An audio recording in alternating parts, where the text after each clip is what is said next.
Hola, ¿cómo están? Buenas noches. Sean bienvenidos a otro programa de Impuestos a Impuestos. El día de hoy, la segunda parte respecto al cierre fiscal de personas morales. Sean bienvenidos.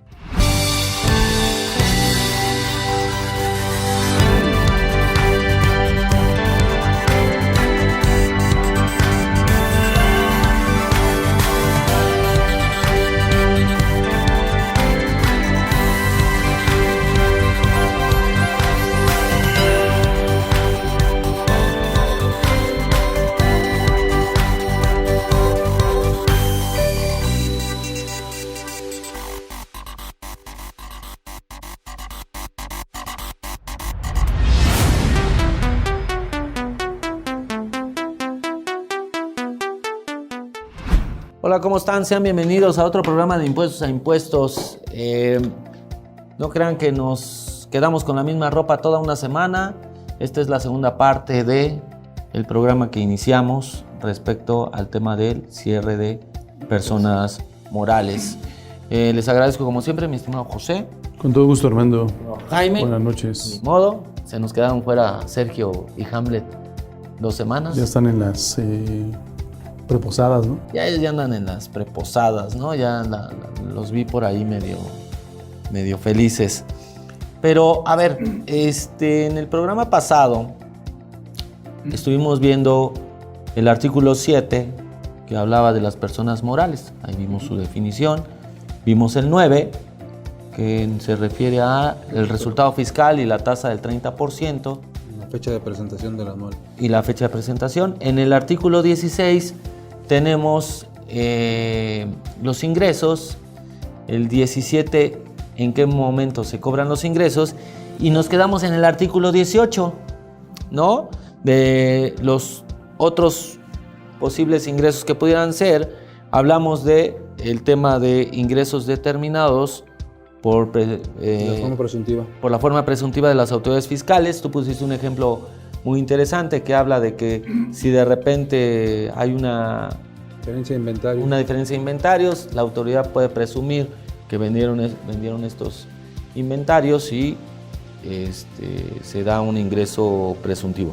Y tú explicaste muy bien el artículo 3, ¿no? Fracción tercera. La fracción tercera, los que provengan de construcciones, instalaciones o mejoras, que era que si un inmueble alguien lo ponía en arrendamiento y llegara el que lo ocupa, construyera y después se va, todo lo que le pusieron o mejoras que hubo en ese inmueble se consideraría ingresos fiscales y tendría que ser a través de un avalúo que practique por parte de una persona autoridad para temas de fines fiscales. La ganancia derivada de la enajenación de activos fijos, me gustaría que hicieras de nuevo esa precisión de los pagos provisionales, porque eso fue lo último y como que te interrumpimos en el último programa. El ejemplo que se ha observado en la práctica, que de repente cometen el error de que en pago provisional del impuesto sobre la renta, cuando se enajena un activo fijo, vamos a poner el ejemplo que poníamos aquella vez, si tú enajenas un activo fijo y tiene un precio de 500,000 pesos, pues la ley te permite determinar una ganancia. Cuando determinas la ganancia, a lo mejor de los 500, al MOI le restas la depreciación acumulada y entonces te resulta el saldo por redimir, que al compararlo contra el precio de venta, a lo mejor resulta que la ganancia es de 100,000 pesos. En el pago provisional, lo que tú tienes que acumular son 100,000 pesos. ¿Por qué? Porque el artículo 14, que es el que versa sobre los pagos provisionales, te dice que vas a tomar los ingresos nominales, entendiéndose por ellos los ingresos acumulables. La única diferencia que hay entre estos dos es la inflación, el ajuste anual por inflación acumulable. Luego entonces, cuando me voy al 18 y me dice que son ingresos acumulables la ganancia por venta de activo fijo, pues entonces lo que tengo que acumular son 100,000 pesos, no 500,000. Eso es lo que comentaba la vez pasada, Armando. Muy bien. Ok. Sale. Estaba viendo el 14 que estabas comentando. Pero bueno. ¿Qué más tenemos aquí dentro de este artículo 18? La fracción segunda que no quiso ver Pepe. La fracción segunda que no quisiste verla del programa pasado. La ganancia derivada de la transmisión de propiedad de bienes o por pago en especies. Jaime. Sí, aquí básicamente refiere a un concepto parecido al que menciona Pepe, yo tengo un adeudo y para solventar ese adeudo, entre las formas de extinción de las obligaciones está precisamente el pago y el pago puede ser en especie, una dación en pago. Bajo esa figura de dación en pago yo te debo 500, pero a lo mejor te pago con un bien y así lo acordamos que vale solamente 300. El diferencial entre el adeudo, entre el monto de la deuda y el pago que te estoy entregando o el valor del bien que te estoy entregando sería la ganancia por pago en especie. Y estimo aquí aplicaría lo mismo que comentaba Pepe. Si la deuda condonada tiene un valor de 500, por ejemplo, y el bien que te entrego tiene un valor de 300, lo que tendría que acumularse en todo caso como ingreso nominal sería la diferencia nada más. Es básicamente el concepto. En los casos de reducción de capital o de liquidación de sociedades mercantiles residentes en el extranjero, la ganancia se determinará conforme lo dispuesto en la fracción quinta del artículo 142 de esta ley. Lo podríamos ver un poquito más tarde. En los casos de fusión o escisión de sociedades no se considerará ingreso acumulable la ganancia derivada de dichos actos cuando se cumplan los requisitos establecidos en el artículo B del Código Fiscal de la Federación. Muy bien, ahora vamos a ver la fracción sexta. La cantidad que se recupere por seguros, fianzas o responsabilidades a cargo de terceros tratándose de pérdidas de bienes del contribuyente. Ciertamente para cuando tú, contribuyente, persona moral, aseguraste tal vez tus bienes, pues si los aseguraste y si el día de mañana por algún tema de caso fortuito o fuerza mayor, la aseguradora te indemniza, estos conceptos según el 18 fracción 6 son ingresos acumulables, solo que aquí este 18 fracción 6 va correlacionado con un artículo 37 que versa sobre este tema. Te dice palabras más, palabras menos que estos dineros, tu contribuyente, siempre que se trate de bienes no inventariables, es decir, no inventario, bienes, esta indemnización, si tú la reinviertes en bienes de la misma naturaleza, pues entonces ya no estás obligado a acumular, es decir, ya sea que reinviertas o para el pago de pasivos que tengas por ahí, precisamente en la adquisición de este tipo de bienes, y solamente estarías obligado a acumular la diferencia, si es que tienes alguna diferencia, porque puede ser el caso de que a lo mejor la aseguradora, vamos a suponer, te da 500,000 pesos y tú reinviertes en un bien de la misma naturaleza, pues vale 550, entonces le pones 50 más, ya no acumulas nada. Y tú dices, oye, ¿cuánto tiempo tengo para pensarlo? Ya sabes que todo lo queremos pensar, ¿no? Dice la ley, te va a dar un año, chaparrito. No, yo no lo pienso. Oye, pero pues un año es muy poquito para pensarlo, ¿no? Dice, te doy 2 años, solo que si en el término de esos 2 años no reinviertes, entonces lo acumulas en forma actualizada. A eso se refiere. Sí, digo, particularmente el caso son los automóviles, ¿no? Que mencionaba Pepe, y bueno, la forma de evitar la acumulación es pagar pasivos o volver a adquirir los bienes, ¿no? Creo que es algo que pagar pasivos todo el mundo ve. Pasivos vinculados a la adquisición de ese vehículo. O sea, si es un automóvil que adquiriste a crédito, lo estás pagando, entonces si el dinero lo utilizas para pagar ese pasivo, entonces ya no se considera ingreso acumulable. Ok, a ver, ese fue el sexto. Me quisiera saltar al 10º porque todavía nos queda ver las deducciones, ¿no? Sí, ya. Está bien. El 10º, el ajuste anual por inflación que resulta acumulable en los términos del artículo 44 de esta ley. ¿Algún comentario? Pues yo creo que aquí lo interesante sería la forma de cómo calcularlo, Armando, porque para ello nos tendremos que remitirnos al artículo 44, 45 y 46. Si es ingreso acumulable, entonces tendremos que abordar el artículo 46, que es el que versa sobre las deudas. Y aquí hay un concepto muy interesante que es el de... Cuando las deudas son mayores que los créditos. Cuando las deudas son mayores que los créditos, esta diferencia multiplicada por el factor de ajuste, sabemos que vas a tener un ingreso acumulable. Aquí el tema es que es una deuda. Entonces aquí hace mención de que las aportaciones para futuros aumentos de capital... Vamos a ahorita vemos este tema de la deuda. Claro. Tenemos que ir a una pausa.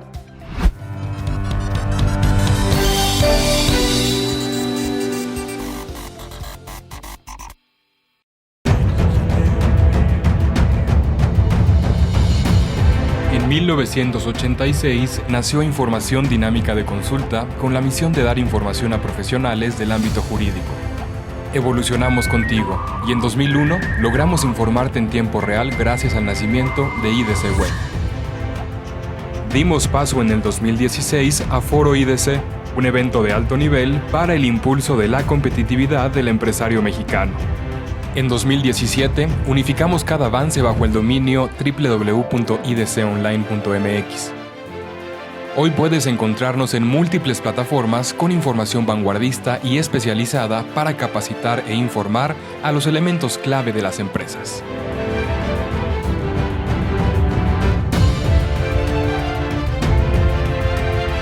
A 35 años de nuestro nacimiento, ha sido un honor acompañar tu labor de llevar a México al futuro.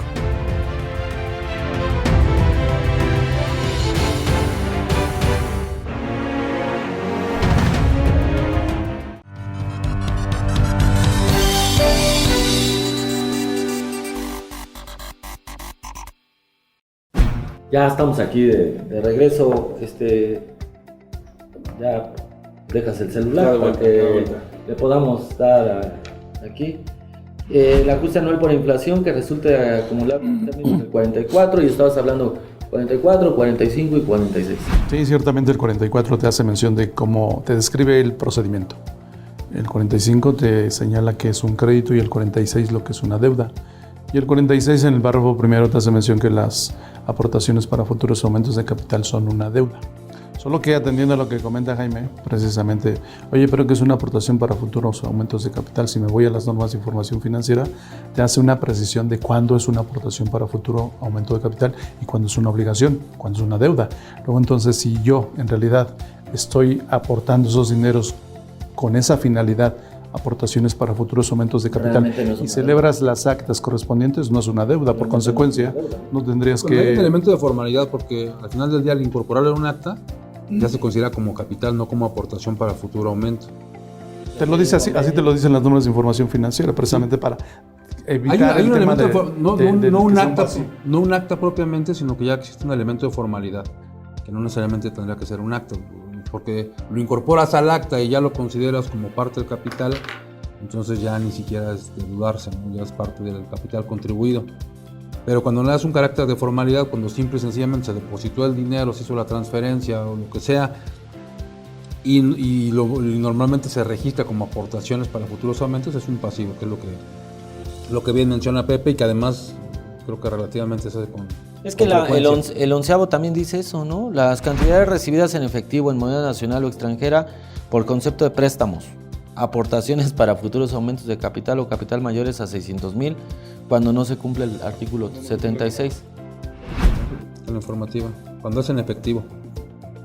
Sí, ahí cuando entra dinero a las cuentas de la empresa, y puede decir es un préstamo de quien tú quieras o es una aportación de capital, pero no se presenta esa declaración informativa y el monto es superior a 600,000 pesos, financieramente podrás darle el tratamiento que quieras, pero fiscalmente dice se considera como ingreso acumulado. Bueno, si estás de acuerdo y no te molesta, podemos terminar el tema de ingresos.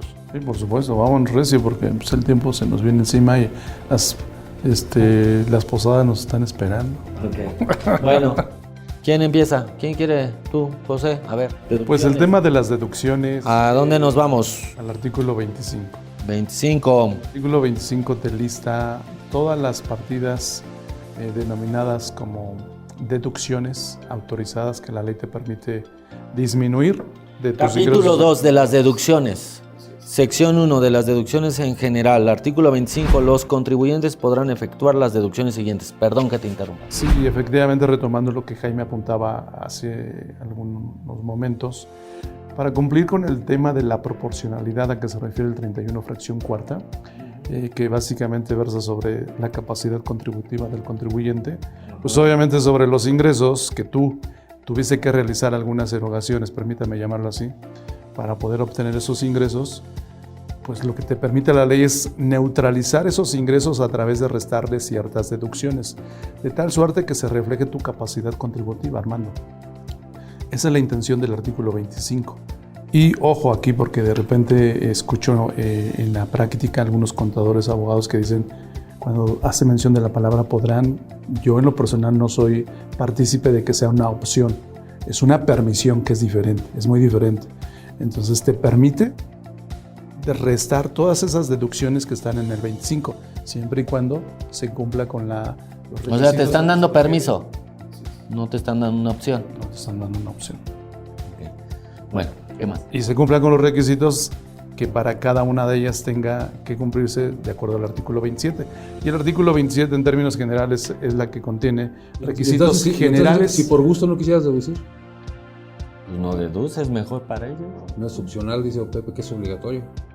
No es obligatorio, es un permiso. Que te dan permiso, no que te dan la opción. Te doy permiso de que deduzcas. Él lo toma así. Y hay otros contadores con los que no está de acuerdo. Porque cuando la ley te dice opción, viene acompañado de podrán optar. Porque vienen dos caminos. Dos caminos, como en esta serie es Dos mujeres, un camino, ¿verdad? Pero ese era otro rollo, ¿no? Entonces, aquí estamos hablando. Ahí sí no entendí su analogía. Ahí sí no sé si tenías permiso. Sí. Bueno, allá sin permiso. Ok, está bien. Muy bien. Y te decía, el 27 te señala ciertos requisitos generales y ciertos requisitos particulares, dependiendo de la partida. Y dentro de los generales podríamos hacer mención de 3. Yo podría identificar 3, así en términos generales, que es que sean estrictamente indispensables para la realización de tus actividades, que haya un CFDI que respalde la erogación y que para cuando esta erogación rebase de 2,000 pesos tenga que ser a través del sistema financiero, a excepción del pago de nómina. Pero ya te me adelantaste, Estoy dando un arranque para que Jaime con calma se la lleve. Ya vas muy adelante. Está dando permiso. A ver, artículo 25. Los contribuyentes podrán efectuar las deducciones siguientes. Fracción 1. Las devoluciones que se reciban o los descuentos o bonificaciones que se hagan en el ejercicio. 2. El costo de lo vendido. 3. Los gastos netos de descuentos, bonificaciones o devoluciones. Las inversiones, que bueno, aquí hay un tratamiento especial para el tema de las inversiones, ¿no? Los créditos incobrables y las pérdidas por caso fortuito, fuerza mayor o por enajenación de bienes distintos a los que se refiere la fracción 2 de este artículo. Las cuotas a cargo de patrones pagados en el Instituto Mexicano del Seguro Social, incluidas las previstas en la Ley de Seguro de Desempleo. Los intereses de vengado a cargo sin ajuste alguno. El ajuste anual por inflación que resulte deducible en los artículos del 44, que sería la parte contraria, ¿no? A lo que dice. Los anticipos y rendimientos que paguen las sociedades cooperativas de producción, así como los anticipos que entreguen las sociedades y asociaciones civiles a sus miembros cuando distribuyan en los términos de fracción 2, artículo 94 de esta ley. ¿Algún comentario respecto a esta fracción?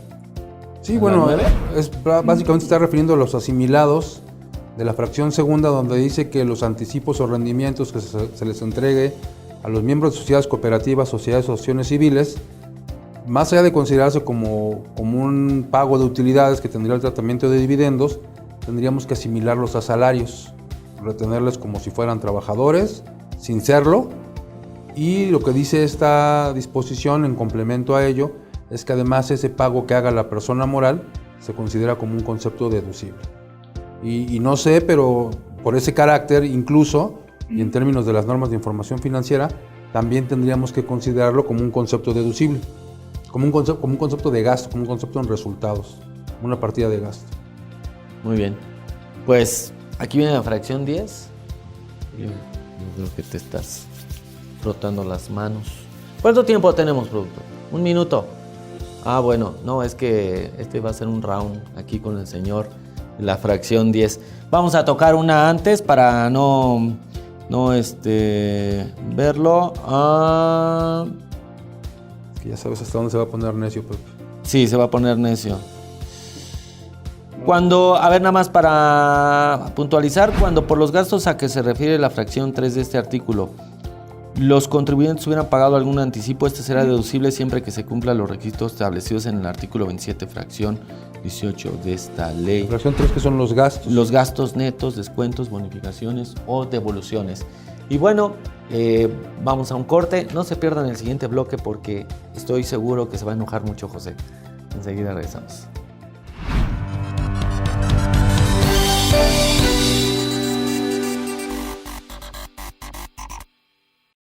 ¿Conoces una plataforma de capacitación? IDC Click es un servicio de streaming para tu capacitación en cualquier dispositivo. Resuelve tus dudas en nuestros seminarios fiscales, jurídicos y laborales. Todos nuestros programas de televisión en una sola plataforma. Todo esto en un solo catálogo disponible las 24 horas.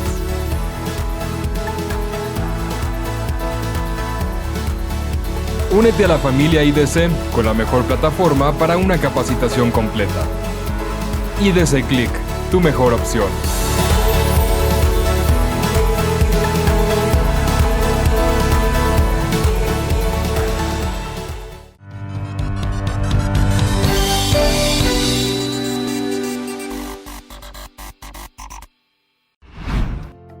Bueno, ya estamos de regreso. Antes de entrar con Pepe en la fracción 10, ¿querías comentar algo, mi estimado? Sí, respecto a los anticipos de gastos, menciona la fracción que son deducibles, los de la fracción tercera, siempre y cuando se reúnan los requisitos establecidos en el artículo 27, y a ello, precisamente, habría que mencionar que los que son deducibles como concepto de anticipo son los que se paguen por concepto de gastos, no así los que se entreguen por concepto de adquisición de mercancías, porque esos serán deducibles hasta el costo de ventas.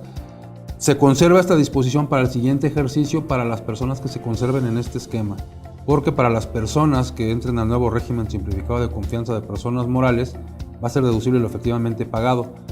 Y en la parte de activos fijos de igual forma no es deducible el anticipo de activos fijos, porque el activo fijo es deducible vía la deducción de inversiones, lo cual continuará también para el próximo ejercicio. Muy bien. Ahora sí que se enoje Pepe. Ahora sí, los contribuyentes podrán efectuar las deducciones siguientes. Fracción 10. Las aportaciones efectuadas para la creación o incremento de reservas para fondos de pensiones o jubilaciones de personal, complementarias a las que establece la Ley del Seguro Social y de primas de antigüedad constituidos en los términos de esta ley. El monto de la deducción a que se refiere esta fracción no excederá en ningún caso de la cantidad que resulte de aplicar el factor del punto 47 al monto de la aportación realizada en el ejercicio de que se trate.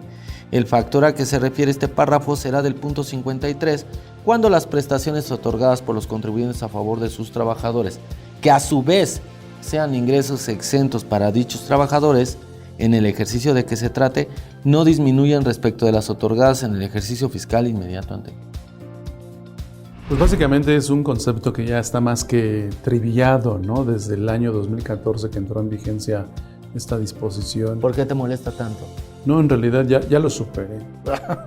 No, sigues con el trauma. No, ¿sabes qué? ¿Cuál es el tema, Armando? A ver, dilo, ponlo aquí. Si nos vamos al artículo 4 constitucional que versa sobre ciertas obligaciones a cargo del Estado, en donde se supone que el Estado tendría que al gobernado ayudarlo en cuestiones de salud, de vivienda, de alimentación, que es una situación que se le encomienda al Estado mexicano, al gobierno. Y cuando nos vamos a la ley de renta, la que me permite a mí, contribuyente, restar lo que hace rato decía, ciertas partidas para neutralizar los ingresos y de esta manera reflejar mi capacidad contributiva, de repente pues a los patrones se les ocurrió tener un gran corazón y ayudar a sus trabajadores con este tipo de conceptos que básicamente, que ya lo hemos comentado en muchos foros, y no necesariamente a los patrones, fue también a lo mejor un logro sindical.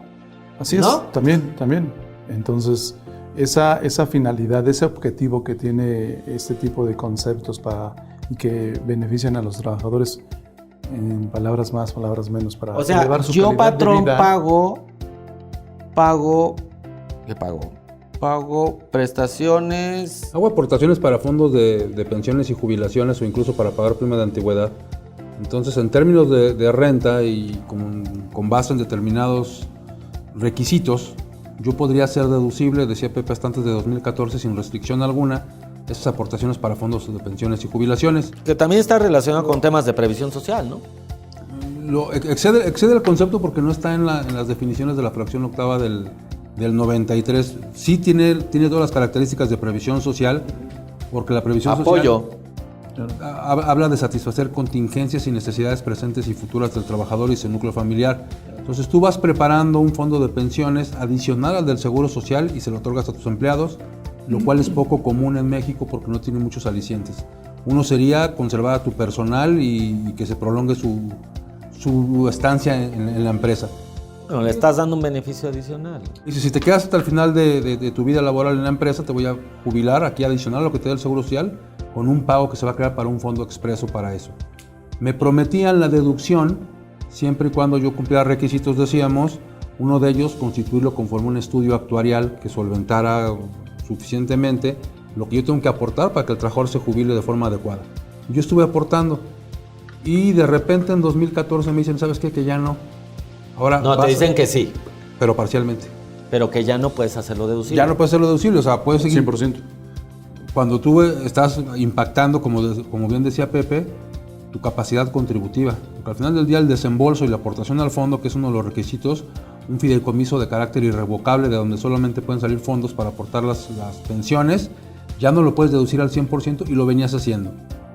Y entonces está la disyuntiva, porque si en ese momento tú decidías cancelar el fondo, la reversión de recursos que tuvieras estaría grabada al 30% prácticamente.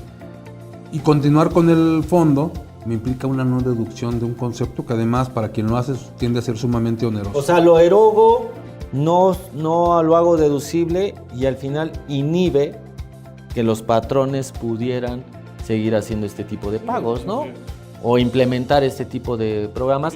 ¿Cuál es el fundamento, Pepe, que te molesta? No es que, fíjate, el fundamento que me molesta es un fundamento mal hecho, que es una jurisprudencia. Es una jurisprudencia que se originó como consecuencia de la lluvia de amparos que se dieron a partir del 2014. Vienen los amparos, los juzgadores se pronuncian y al final del día ya sabes, la Corte se pronuncia en ese sentido. Esta jurisprudencia tiene fecha diciembre de 2016. Fue el regalo de Navidad en aquel entonces para los patrones, diciendo que esta porción normativa a que se refiere precisamente esta acotación de la no deducibilidad o deducibilidad parcial, como la queramos ver, tiene básicamente su fundamento en que la ley obliga a los patrones a darles previsión social. Cuando no es cierto, Armando, Jaime, no sé si ustedes comparten esta opinión, no hay una ley que te diga a ti, patrón, que te obligue a dar previsión social, salvo a lo que es vivienda. Pero cuando digo vivienda me refiero a las aportaciones al Infonavit, porque eso tiene su razón de ser en la Constitución, en la Ley Federal del Trabajo, y la Ley Federal del Trabajo te dice que es previsión social. Es la única. ¿Qué es la previsión social, Jaime? Tú lo has dicho muchas veces. Dice el artículo 7 que son erogaciones que hace el patrón para satisfacer contingencias y necesidades presentes y futuras del trabajador en el ámbito de lo físico, social, económico y cultural, tanto de él como de su núcleo familiar. Que no tiene nada que ver con que tú pagues el seguro social, al cual ya estás obligado, hay un reglamento, que hagas tus aportaciones al tema de Infonavit, que hagas tus pagos de fin de año. Así es. Es completamente diferente. Yo decir que hay una ley que te obliga a ti y por consecuencia hace que se limite la deducibilidad, porque si no, entonces tú deduces 100% y entonces al trabajador yo decido dar estas recibe aportaciones para reservas para fondos de pensiones y jubilaciones y me las hacen parcialmente deducibles. Así es. ¿No? Exactamente eso. En vez de que te premien porque estás coadyuvando a esa finalidad del cuarto constitucional, te castigan. Oye, pues ¿en qué país estamos? Sí, particularmente en una época en donde se detectó que las aportaciones para los fondos de pensiones públicos son insuficientes y no me permiten hacerlo en lo privado. No es un tema de esta administración, es un tema que viene de 2014, pero al final del día el fondo es el mismo. El fondo hoy lo pensaríamos en esta perspectiva actual. Bueno, ahora piénsalo en el tema de las donatarias, que ahora te limitan pero en hacer deducible los pagos a donatarias. Sí, como si la posibilidad de ayudar o de apoyar a la gente o incluso de ayudarle a generar este esquema de previsión fuera un monopolio del Estado. Bueno, al final lo mencionan, que es obligación del Estado y que ellos tendrían que darlo. El problema es que no alcanza para darlo. Tenemos que ir a un corte y enseguida regresamos.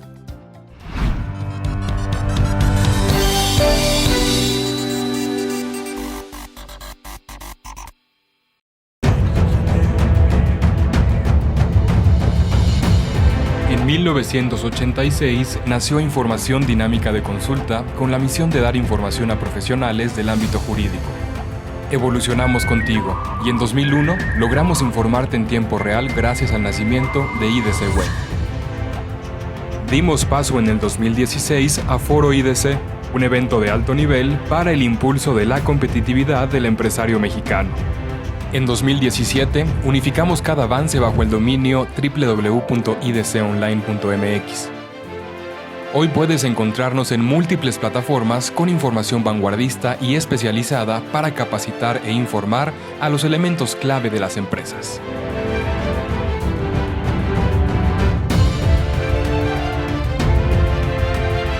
A 35 años de nuestro nacimiento, ha sido un honor acompañar tu labor de llevar a México al futuro.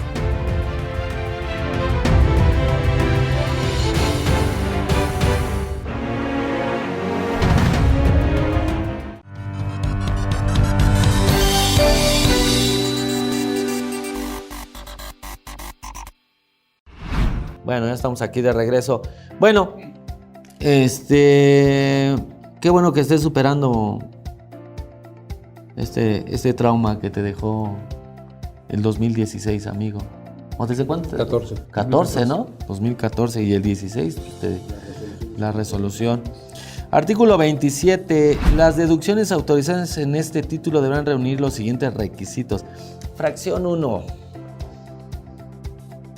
Ser estrictamente indispensables para los fines de la actividad del contribuyente, salvo que se trate de donativos no onerosos ni remunerativos, que satisfagan los requisitos previstos en esta ley y en las reglas generales que para el efecto establezca el SAT y que se otorguen en los siguientes casos. Ahí dice. Me regreso a la primera parte. Ser estrictamente indispensables para los fines de la actividad del contribuyente. ¿Quién quiere empezar? Porque pues es lo de moda. Le gusta lo estrictamente indispensable. No, en realidad, fíjate que esta es una fracción que ha estado toda la vida. Pues te obliga a ti, contribuyente, a que, ok, te voy a permitir realizar ciertas deducciones, pero como requisito que estén relacionadas con tu actividad, que estén relacionadas con los ingresos que tú estás percibiendo.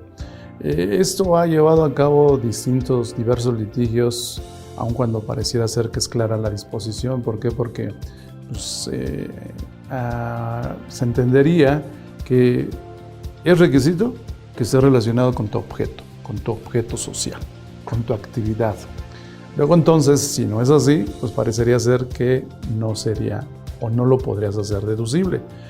Incluso la misma Corte se ha pronunciado en ese sentido y es incorrecto decir que se entiende por estrictamente indispensable aquella que necesariamente te vaya a generar un ingreso. No necesariamente, lo ha dicho la Corte.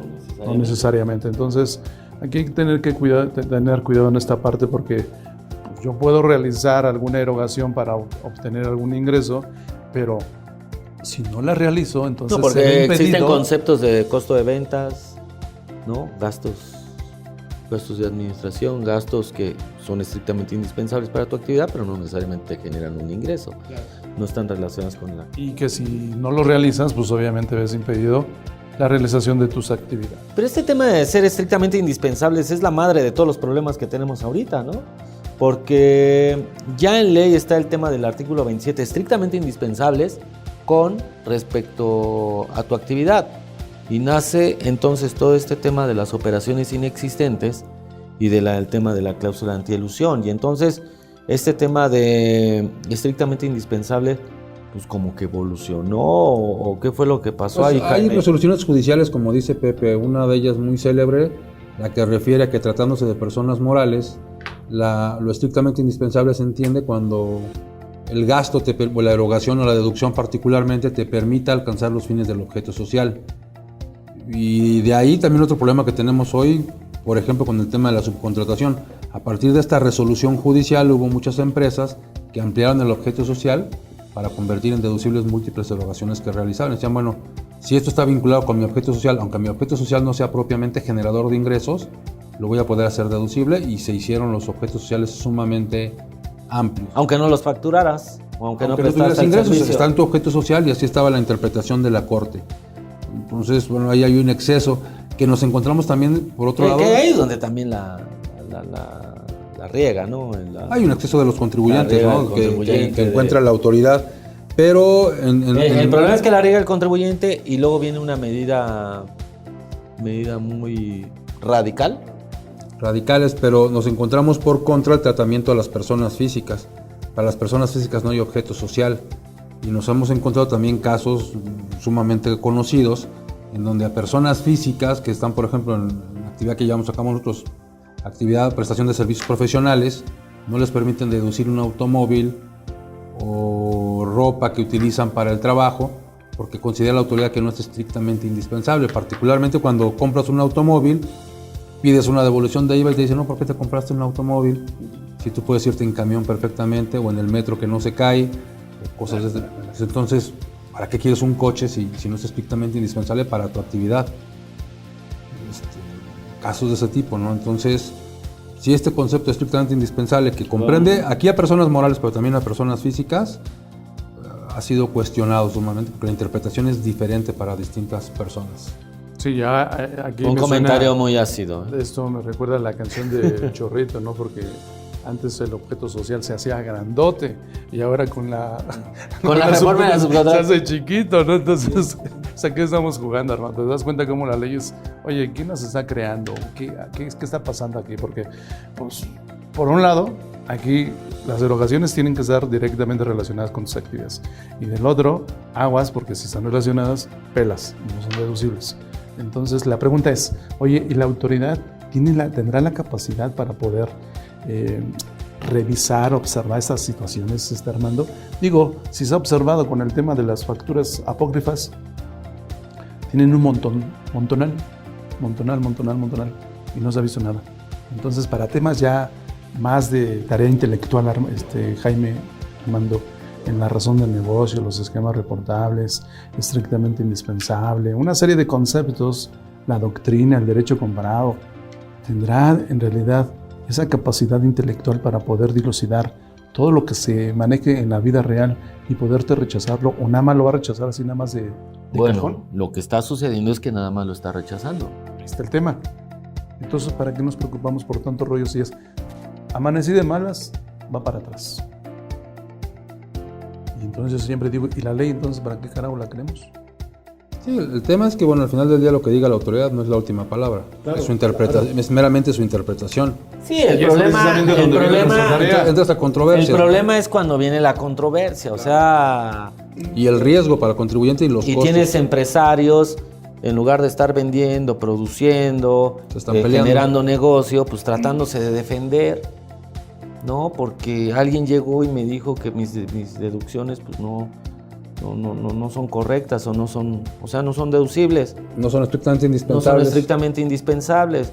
Pero pues además me involucraron con una persona que apareció en el listado del 69B, que también no sabemos pues si realmente hizo operaciones inexistentes o no, pero yo que sí hice la actividad con él, pues también estoy siendo perjudicado, ¿no? Y bueno, ¿cuánto queda, productor? ¿Cuánto dicen? Vamos.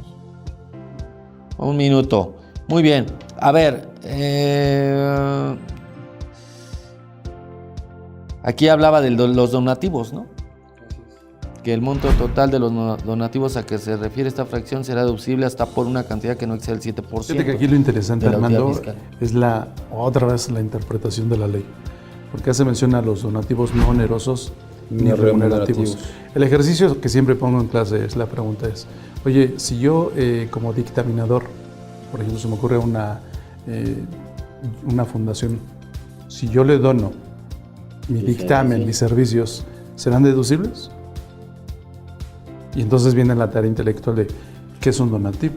Entonces me voy a la ley de la materia, Código Civil Federal, 2332 si no mal recuerdo, y en el donativo es un contrato por el cual una persona transmite a título gratuito sus bienes presentes. Eureka, bienes, no derechos. Luego entonces, si yo te dono el servicio, fiscalmente no tiene ningún efecto.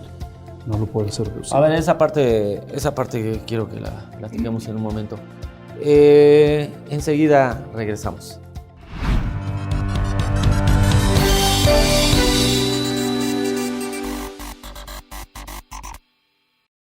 ¿Conoces una plataforma de capacitación?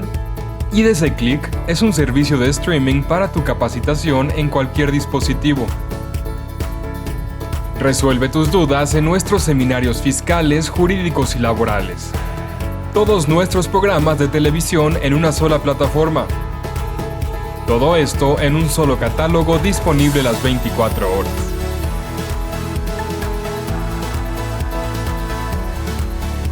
Únete a la familia IDC con la mejor plataforma para una capacitación completa. IDC Click, tu mejor opción.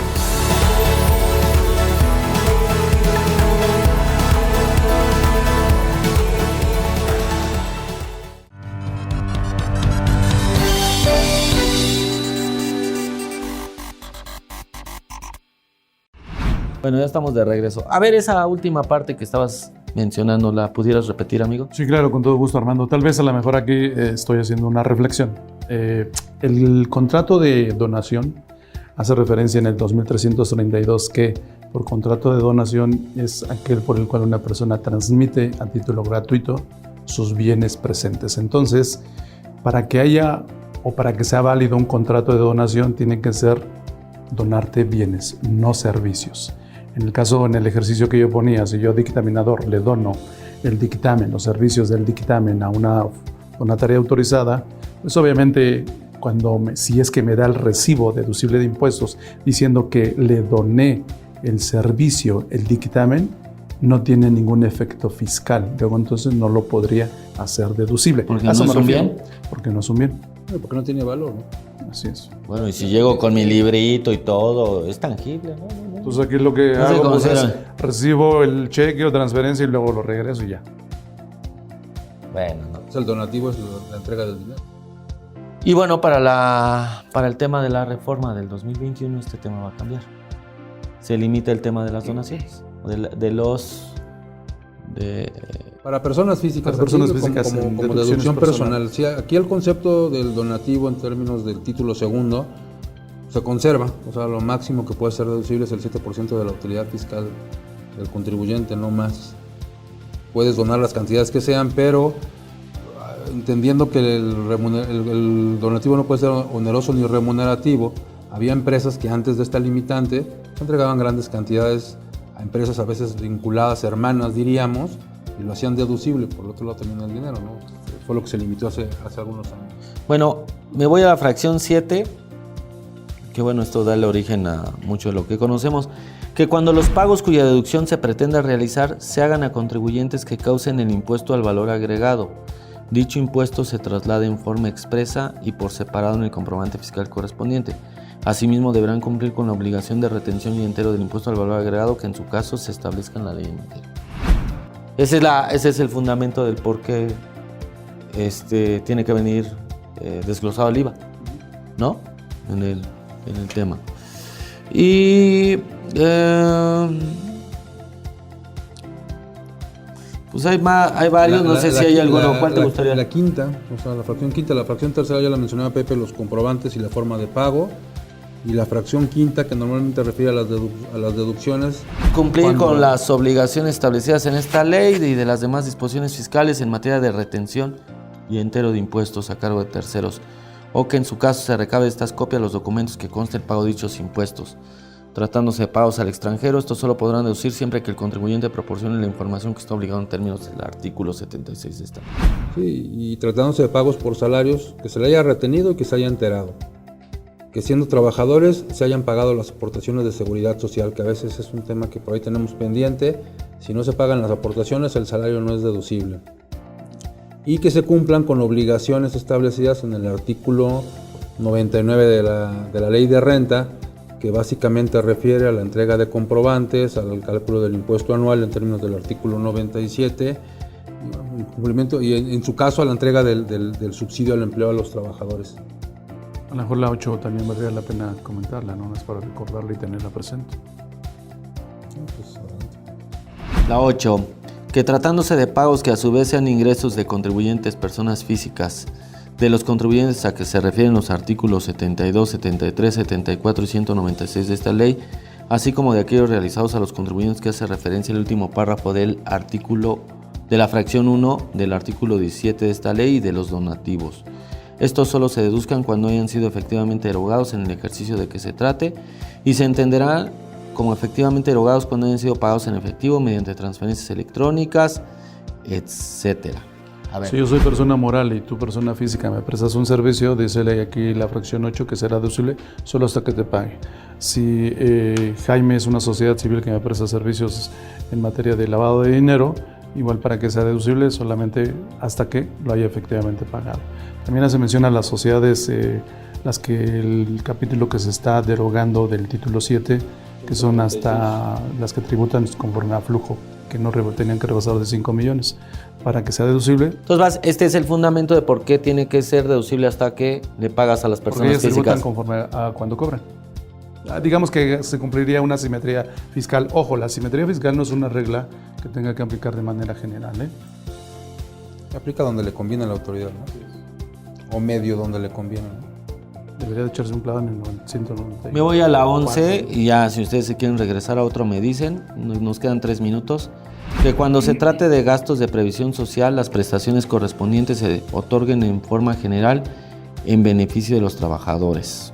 Tratándose de vales de despensa otorgados a los trabajadores, serán deducibles siempre que su entrega se realice a través de monedos electrónicos. ¿Algún comentario?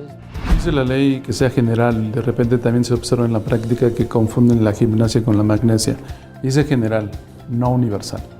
No es lo mismo que lo mismo. ¿Por qué no es lo mismo?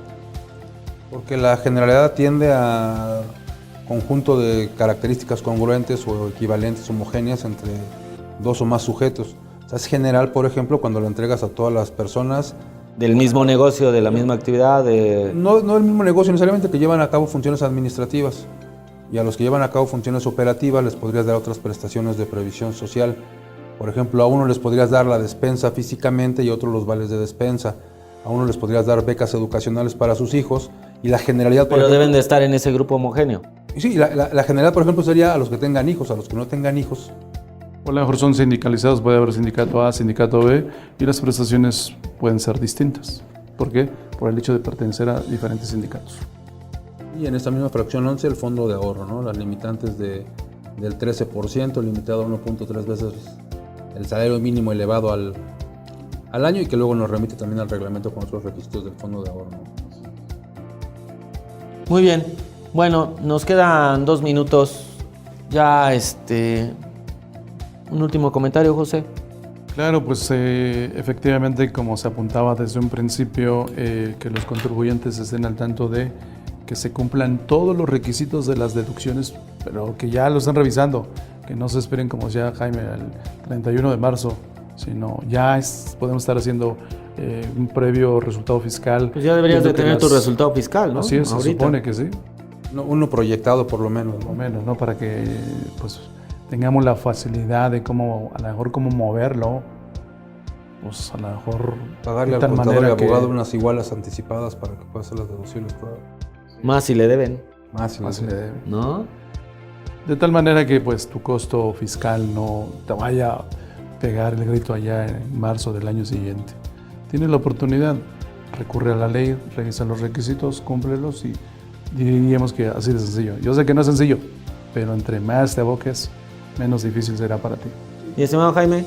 Igual pensar ya, si no en este ejercicio, ya en el siguiente, ya automatizar más los procesos, porque sí tiene que ser una labor ya de las empresas en estas fechas e incluso anticipadamente, ir previendo, ir planeando e ir propiciando incluso cómo vas a cerrar. Creo que ya los tiempos actuales no permiten o no tendrían que permitir que en marzo estemos enterándonos cómo nos fue. Eso tiene que quedar en el pasado. Muy bien, bueno, pues estuvieron muy interesantes estos 2 programas. Les agradezco como siempre, mi estimado Pepe. Fue un placer. Jimmy. Gracias. Se los agradezco y les agradezco a todos los demás que nos hacen el favor de vernos y de aguantarnos. Muchas gracias y nos vemos la siguiente.